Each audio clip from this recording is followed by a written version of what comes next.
Hello friends, welcome back to my channel. So today we will study the unit 2 of our course Finance for Everyone. In this unit we will study Introduction to Banking and Insurance. So firstly we will study what are the types of banks. तो number 1 is Reserve Bank of India. इसे हम central bank of India भी कहते हैं and इसका एक और name है दैट इज़ बैंकर्स बैंक. इसे बैंकर्स बैंक क्यों कहते हैं? क्योंकि ये जो दूसरे बैंक्स होते हैं कमर्शियल बैंक्स उनके लिए भी बैंक का काम करता है. लाइक ये होता है lender of last resort for them. इसका मतलब है कि बैंक्स के पास कमर्शियल बैंक्स के पास अगर मनी की शॉर्टेज हो जाती है या ऐसा कुछ होता है कि ज़्यादा ज़्यादा बोरोवर्स आ गए, तो अगर इफ़ शॉर्टेज पड़ रही है तो वो कोई सोर्स नहीं है उसके पास लेने का, तो वो आरबीआई से हेल्प ले सकते हैं. Then it is interested with issuing currency. तो जो आरबीआई होता है वो करेंसी को इशू भी करता है. Then it regulates the functioning of all other banks operating in India. तो वही जो रेगुलेट करता है इसका एक फंक्शन होता है कि किसी भी बैंक को कुछ हेल्प चाहिए होती है, असिस्टेंस चाहिए होती है, तो ये उन बैंक्स की हेल्प करता है in India. Then comes the commercial bank. These are the companies established under special acts. तो commercial banks under special acts establish किए जाते हैं. सो कमर्शियल बैंक्स में डोमेस्टिक बैंक्स भी आते हैं एंड फॉरेन नेचर के बैंक्स भी आते हैं. लाइक कुछ बैंक्स होते हैं जो इंडिया के द्वारा ही ओन किए गए होते हैं एंड कुछ बैंक्स होते हैं जो फॉरेन कंपनीज ओन करती है. तो मतलब बोथ होते हैं ये. एंड इसके एग्जाम्पल्स तो आपको पता ही है, पीएनबी, आईसीआईसीआई, ये सब बैंक्स होते हैं commercial banks. Then types of commercial banks. सबसे पहले होते हैं scheduled bank. Then scheduled bank वो बैंक्स होते हैं जो कि सेकेंड शेड्यूल एक्ट 1934 के अंदर शेड्यूल्ड होते हैं, राइट. देन आते हैं नॉन शेड्यूल्ड बैंक. ये इंक्लूड नहीं होते शेड्यूल सेकेंड के अंदर and there are 1458 non scheduled banks. Then regional rural banks. ये बैंक्स होते हैं, ये गवर्नमेंट इस्टेब्लिश करती है एंड इसके जो भी ऑपरेशंस होते हैं वो लिमिटेड होते हैं टू लोकल एंड स्टेट. मतलब क्योंकि ये बहुत छोटे बैंक्स होते हैं, लाइक छोटे रूरल एरियाज़ या छोटे टाउन्स जो भी होते हैं वो उनको ही सिर्फ केटर करते हैं एंड उनके फंक्शंस भी सिर्फ लिमिटेड होते हैं. Then public sector banks. तो इनका जो होता है इनके जो शेयर्स होते हैं मोर देन 50% सेंट्रल गवर्नमेंट या फिर स्टेट गवर्नमेंट होल्ड करती है.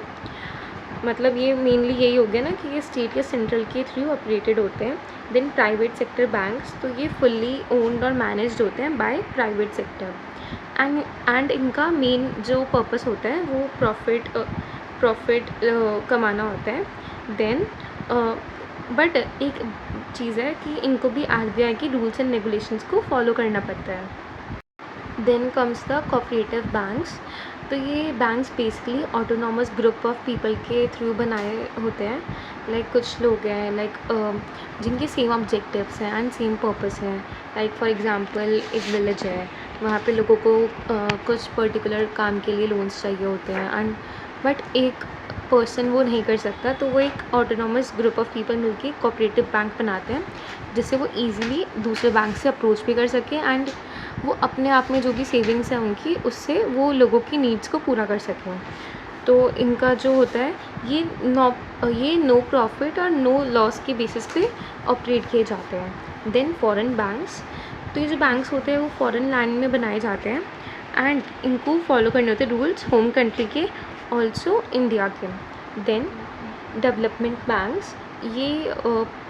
ये बनाए जाते हैं to promote the backward sector of economy.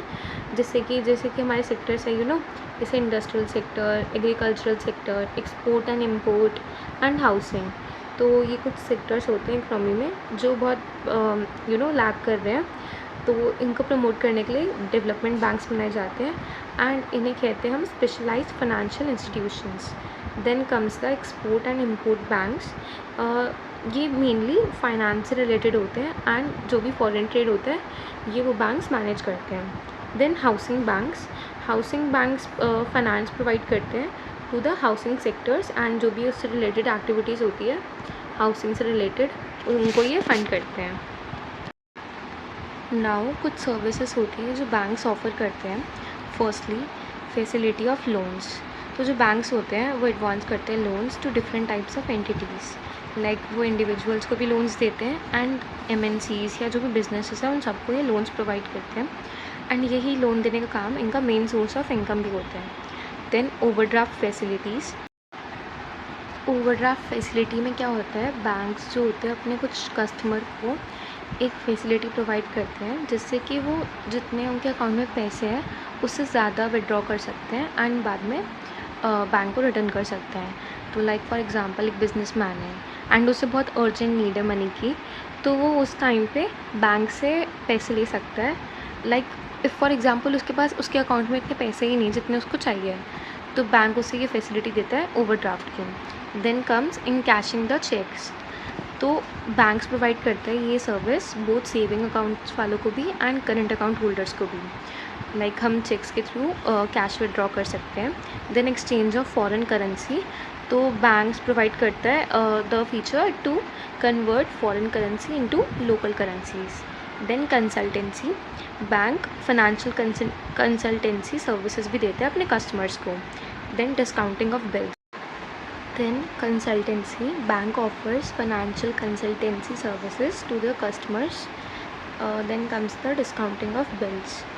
तो जो बिजनेसेस होते हैं इफ़ वो अपना बिल्स रिसीवेबल बैंक से डिस्काउंट करवा के उसके एक्सचेंज में कैश लेना चाहते हैं तो वो ये कर सकते हैं बैंक के इस फीचर के through, right. Then comes the types of bank accounts.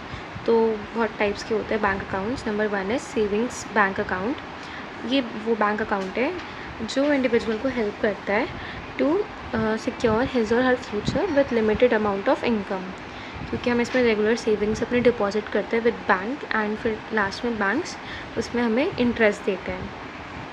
तो इसमें हमें रेगुलरली बट अमाउंट डिपॉजिट कराते रहना पड़ता है। देन टर्म डिपॉजिट, इसका दूसरा नाम होता है फिक्स्ड डिपॉजिट अकाउंट एंड इसे लॉन्ग टर्म फंड की सेविंग के लिए भी यूज़ करते हैं हम। Then comes the current account. ये यूज़ किया जाता है बाय लार्ज एंटिटीज़ जिससे कि वो अनलिमिटेड अमाउंट ऑफ ट्रांजैक्शंस कर सकें लाइक फॉर बिजनेस पर्पसेस। तो ये अकाउंट सूटेबल होते हैं। Then recurring deposit account. तो ये उन इंडिविजुअल्स के लिए सूटेबल होता है जो एक अच्छी अर्निंग चाहते हैं फ्रॉम देयर अमाउंट। तो क्या करते हैं वो डिपॉजिटर जो होते हैं वो एक pre decided amount monthly submit करता है बैंक में फॉर अ स्पेसिफाइड पीरियड, मतलब जितने भी पीरियड में वो डिसाइड करते हैं कि कितने टाइम तक करना है तो वो करते हैं। फिर लास्ट में उन्हें लमसम दिया जाता है विद इंटरेस्ट। तो ये उनके लिए सूटेबल होते हैं।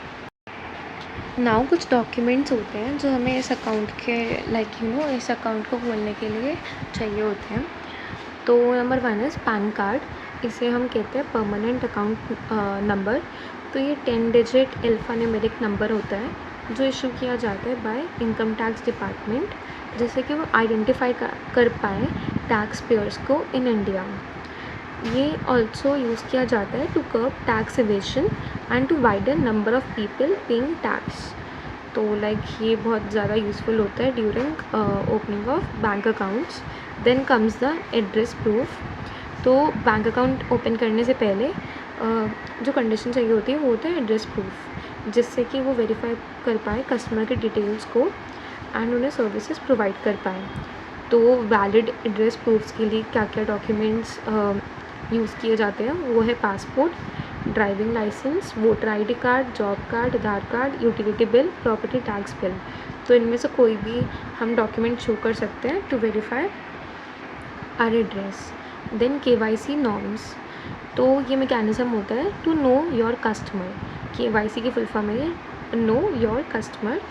तो इसके अंदर भी कुछ चीज़ें होती है जो रिक्वायर्ड होती हैं। Then comes the types of loans. तो जो लोन हमें एजुकेशन को फ़ंड करने के लिए चाहिए होता है वो होता है एजुकेशनल लोन। अब एजुकेशनल लोन के भी टाइप्स होते हैं। Firstly on the basis of location कि हम कहाँ के लिए चाहिए हम एजुकेशनल लोन, कि अगर हम अपने डोमेस्टिक कंट्री में एजुकेशन कंप्लीट कर रहे हैं या फिर फॉरेन कंट्री में। Then on the basis of course कि हम कौन सा कोर्स कर रहे हैं, सेकेंडरी, सीनियर सेकेंडरी या फिर अंडर ग्रेड या फिर पोस्ट ग्रेजुएट ऐसा कुछ कर रहे हैं, तो वो सब बताना होता है। Then a grace period of 6 months after completion of course is given before repayment process of loan start।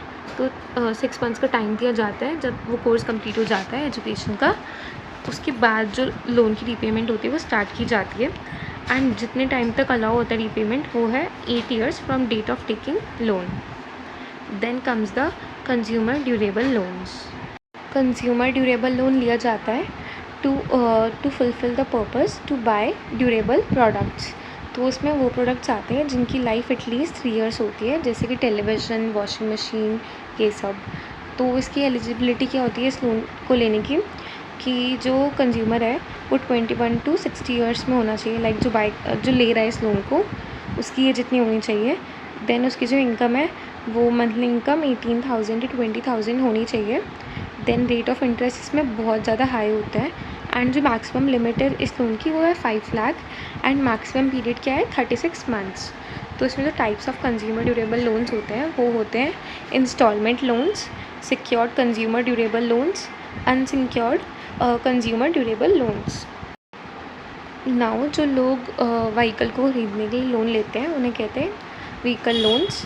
तो इसमें भी 2 टाइप्स के होते हैं, एक तो commercial vehicle loans and then personal vehicle loans. तो अगर हमें पर्सनली यूज़ करने के लिए चाहिए तो हम लेते हैं पर्सनल व्हीकल लोन।